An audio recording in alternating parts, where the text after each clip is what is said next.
नमस्कार दोस्तों, लेकर आ चुका हूं आपके लिए एक और यूनिक गवर्नमेंट जॉब अपडेट जो कि डायरेक्टली निकल के आ रहा है central bank of India recruitment 2025 की तरफ से।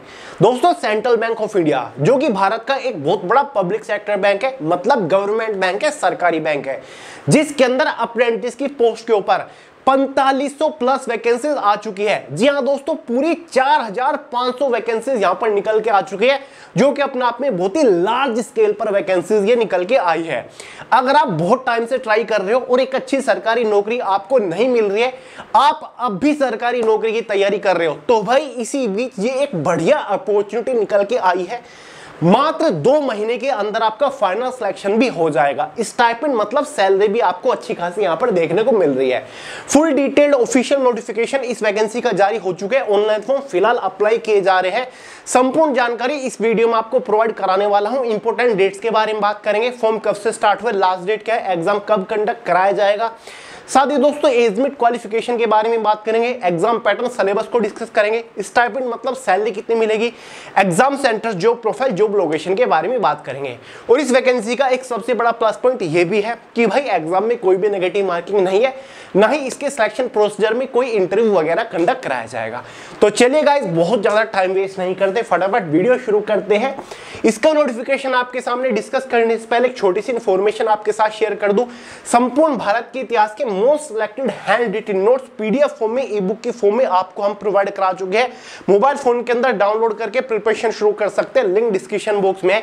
ये नोट थ्योरेटिकल तो है, साथ ही topic wise fully solved objective questions भी दे रखे हैं। हर एक कॉम्पिटिटिव एग्जाम के लिए बहुत ज्यादा महत्वपूर्ण है। फटाफट डाउनलोड कर लीजिए, लिंक डिस्क्रिप्शन बॉक्स में। प्रिंटेबल भी है, आप प्रिंट आउट निकाल के भी तैयारी कर सकते हैं। तो चलिए दोस्तों, बढ़ते अपनी वैकेंसी की तरफ। जैसे कि मैंने आपको शुरुआत में बता दिया, नंबर ऑफ ट्रेनिंग सीट कितनी है, 4500। जी हां दोस्तों, पूरी 4500 यहां पर वैकेंसीज निकली हुई है। सबसे पहले इंपोर्टेंट डेट्स के बारे में बात करेंगे। देखिए, ये जो 4500 वैकेंसी है ना, ये आपकी स्टेट वाइज डिवाइडेड है। जैसे कि अंडमान निकोबार के अंदर कितनी सीट है, केवल एक ही। आंध्र प्रदेश के अंदर 128 वैकेंसीज है, कैटेगरी वाइज वैकेंसीज को डिवाइड किया गया है। अरुणाचल प्रदेश के अंदर 8 वैकेंसी है, असम राज्य के अंदर 118 वैकेंसी है, बिहार राज्य के अंदर 433 वैकेंसी है। तो हर एक स्टेट के अंदर कैटेगरी वाइज वैकेंसीज को डिवाइड किया गया। टोटल वैकेंसीज आपकी 4500 यहां पर रखी गई है। समझ गए दोस्तों? जिस भी स्टेट से आप चाहो उस स्टेट से फॉर्म भर सकते हो, आपके पास फुल फ्रीडम है। Opening date for online registration, online registration शुरू हो चुकी है 7 जून 2025 से।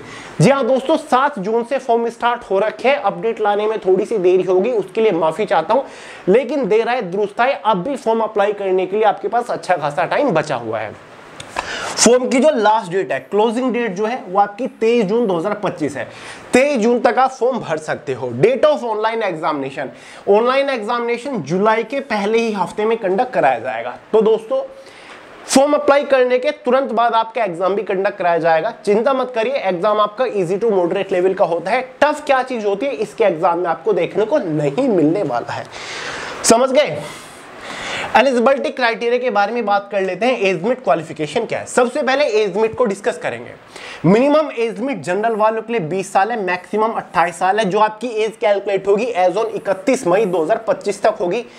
सीधा सीधा समझ लीजिए, अगर आप जनरल कैटेगरी से बिलोंग करते हैं तो भाई जरूरी है कि आपका जन्म 31 मई 1997 से लेकर 31 मई 2005 के बीच में हुआ होना चाहिए, तो आप एलिजिबल हैं। ओबीसी एसटी एससी वालों को एज में रिलैक्सेशन देखने को मिल जाएगा। ओबीसी वालों को 3 साल का, एसटी एससी वालों को एज में 5 साल का रिलैक्सेशन देखने को मिल जाएगा। क्लियर हुआ डाउट दोस्तों? यहीं पर अगर हम बात करें एजुकेशन क्वालिफिकेशन के बारे में, ये देखिए education qualification, a degree graduation in any discipline from a recognised university. अगर आपने कोई भी बैचलर डिग्री पास कर रखी है, मतलब ग्रेजुएशन के नाम पर आपने कुछ भी कर रखा है, तो भाई आप एलिजिबल है। देखिए दोस्तों, अगर आपने ग्रेजुएशन 1 जनवरी 2021 के बाद कंप्लीट करी है तो ही आप एलिजिबल है। और ये सबसे बड़ा रीजन है कि भाई इस वैकेंसी के अंदर कंपटीशन काफी कम रहेगा, आपके सिलेक्शन के चांसेस काफी बेहतरीन है। समझ गए दोस्तों? लो, अब बात कर लेते हैं सिलेक्शन प्रोसीजर के बारे में। इसका सिलेक्शन प्रोसीजर केवल एक ही मेजर स्टेज के ऊपर टिका हुआ है और वो है एग्जाम।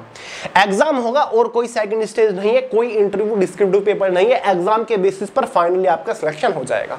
इसका जो एग्जाम है टोटल 100 नंबर का होगा, 100 ही क्वेश्चन एग्जाम में रहने वाले हैं। 8 सब्जेक्ट्स 8 सेक्शन में एग्जाम को डिवाइड किया गया है। पहला क्वांटिटेटिव एप्टीट्यूड है, वही simple arithmetic mathematics, 15 question 15 number के अंदर। दूसरा लॉजिकल रीजनिंग 15 क्वेश्चन 15 नंबर के अंदर। तीसरा basic computer knowledge 15 question 15 number के अंदर। चौथा इंग्लिश लैंग्वेज 15 क्वेश्चन 15 नंबर के अंदर। Basic retail products 10 question 10 number के अंदर। Basic retail asset products 10 question 10 number के अंदर।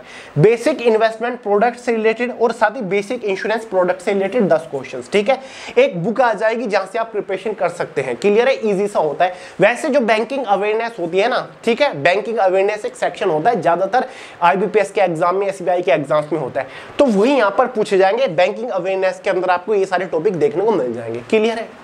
देखिए दोस्तों, ये 100 क्वेश्चन सोल्व करने के लिए आपके पास 60 मिनट का टाइम होगा। एग्जाम बाइलिंगुअल हिंदी और इंग्लिश में रहने वाला है। जैसे कि आपको शुरुआत में बताया था, एग्जाम में कोई भी नेगेटिव मार्किंग नहीं है। यहां पर देखिए, there will be no negative marks for wrong answer in the objective test. तो कोई भी नेगेटिव मार्किंग नहीं है। एग्जाम होने के बाद 100 नंबर में से फाइनल मेरिट बनेगी और ये जो फाइनल मेरिट रहेगी ना 100 नंबर में से, ये आपकी स्टेट वाइज साथ ही category, state wise category wise general OBC ST की अलग अलग रहने वाली है। अगर आप इस कट ऑफ को क्वालिफाई कर लेते हो, फाइनली आपका सिलेक्शन हो जाएगा सेंट्रल बैंक ऑफ इंडिया के अंदर अप्रेंटिस की अपॉर्चुनिटी के ऊपर। क्लियर है। अब देखिए दोस्तों, फाइनल सिलेक्शन यहां पर मेरिट के बेस के ऊपर लिखा हुआ है क्लियरली। ठीक है, अब स्टाइपेंड के बारे में बात कर लेते हैं। एग्जाम सेंटर्स वगैरह के बारे में अगर हम बात करें तो एग्जाम सेंटर आपको अपने होम स्टेट में, आसपास के शहर में भी देखने को मिल जाएगा। ऑल ओवर इंडिया के अंदर एग्जाम सेंटर्स है। जॉब लोकेशन आपको पता ही होना चाहिए। जिस भी स्टेट से आप फॉर्म अप्लाई करोगे, ये स्टेट वाइज वैकेंसीज का ब्यौरा दे रखा है। जिस भी स्टेट से आप फॉर्म भरोगे, उसी स्टेट में आपकी जॉब लोकेशन, पोस्टिंग लोकेशन रहने वाली है। ठीक है, एक और चीज मैं आपको बताना भूल गया, जिस भी स्टेट से आप फॉर्म अप्लाई करोगे, उस स्टेट की लोकल लैंग्वेज, रीजनल लैंग्वेज की समझ आपको होनी चाहिए। इसमें एक बेसिक सा क्वालिफाइंग नेचर टेस्ट होता है रीजनल लैंग्वेज का।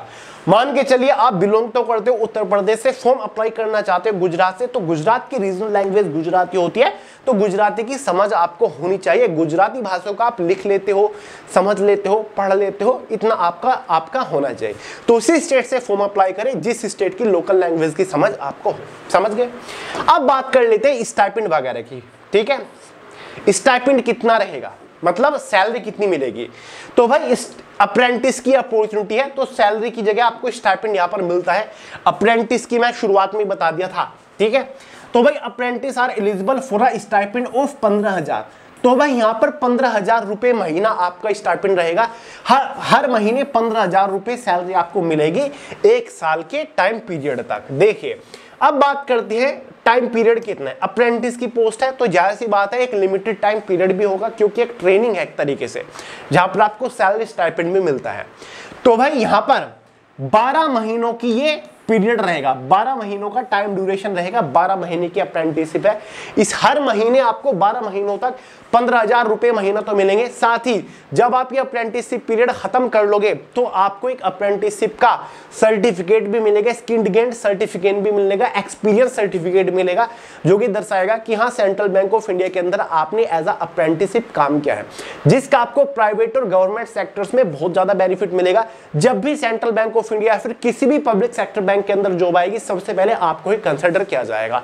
और वैसे दोस्तों, एक बार आप सेंट्रल बैंक ऑफ इंडिया के अंदर घुस गए ना, इस विभाग के अंदर घुस गए, इस बैंक के अंदर घुस गए, तो वहां पर आप परमानेंट होने का कोई ना कोई गारंटेडली जुगाड़ लगा लोगे। 1 साल का समय आपके पास रहेगा। समझ गए दोस्तों, क्योंकि बीच में ऐसी इंटरनली अपॉर्चुनिटी निकलती रहती है डिपार्टमेंट के लोगों के लिए, जहां पर सबसे पहले आप ही को कंसिडर किया जाएगा, क्योंकि आपने वर्क किया है सेंट्रल बैंक ऑफ इंडिया के साथ। ठीक है, तो भाई एक अप्रेंटिसशिप पीरियड की वैकेंसी है। फॉर्म फीस के बारे में अगर हम बात करें, ऑल कैटेगरी जिसमें आपकी जनरल, ओबीसी, ईडब्ल्यूएस कैटेगरी आती है, नहीं ईडब्ल्यूएस नहीं, जनरल, ओबीसी, यूआर और ओबीसी कैटेगरी के लिए 800 रुपए प्लस जीएसटी। एससी, एसटी सभी फीमेल और ईडब्ल्यूएस कैटेगरी के लिए 600 रुपए फॉर्म फीस है प्लस जीएसटी। पीडब्ल्यूबीडी कैटेगरी के लिए 400 रुपए फॉर्म फीस है प्लस जीएसटी, ये आपकी फॉर्म फीस है। फॉर्म फिलहाल इस वैकेंसी के लिए भरे जा रहे हैं। शुरुआत में आपको सभी डेट्स बता दी है। ऑनलाइन फॉर्म जो स्टार्ट हुए वो 7 जून से हमें। फॉर्म की जो आखिरी तारीख है वो 23 जून है। आखिरी तारीख 23 जून है। 23 जून तक आप इसका ऑनलाइन रजिस्ट्रेशन कर पाएंगे और फॉर्म फीस आप 25 मतलब फॉर्म को कंप्लीट आप 25 जून 2025 तक कर पाओगे। तो ये इसका पूरा प्रोसीजर है। उम्मीद करता हूं आप समझ गए होंगे। कोई डाउट हो, कोई सवाल हो, कमेंट करके पूछ लीजिएगा। बाकी वैकेंसी बहुत बढ़िया है। आपको अपने होम डिस्ट्रिक्ट में भी जॉब लोकेशन देखने को मिल जाएगी। State wise, district wise, bank wise ये वैकेंसी आपके डिस्ट्रिक्ट में, सेंट्रल बैंक ऑफ इंडिया के अंदर आपके डिस्ट्रिक्ट में जितने भी सेंट्रल बैंक ऑफ इंडिया होंगे उन सभी के अंदर वैकेंसी होती है। तो आपको अपने डिस्ट्रिक्ट में भी जॉब लोकेशन देखने को मिल जाएगी। समझ गए? तो ये पूरा भी हो रहा है। डिस्ट्रिक्ट वाइज वैकेंसीज का पूरी जानकारी नोटिफिकेशन में दे रखी है कि भाई उत्तर प्रदेश के अंदर, इस डिस्ट्रिक्ट के अंदर, इस शहर के अंदर, इस सेंट्रल बैंक ऑफ इंडिया के अंदर इतनी वैकेंसी है। ठीक है, तो उस तरीके से आपको फॉर्म भरना है। समझ गए दोस्तों? तो चलेगा, इस वीडियो पसंद आए लाइक करिएगा, दोस्तों के साथ शेयर करिएगा, चैनल को सब्सक्राइब करना मत भूलिएगा। मिलते हैं अगली वीडियो में बहुत ही जल्द। तब तक के लिए जय हिंद।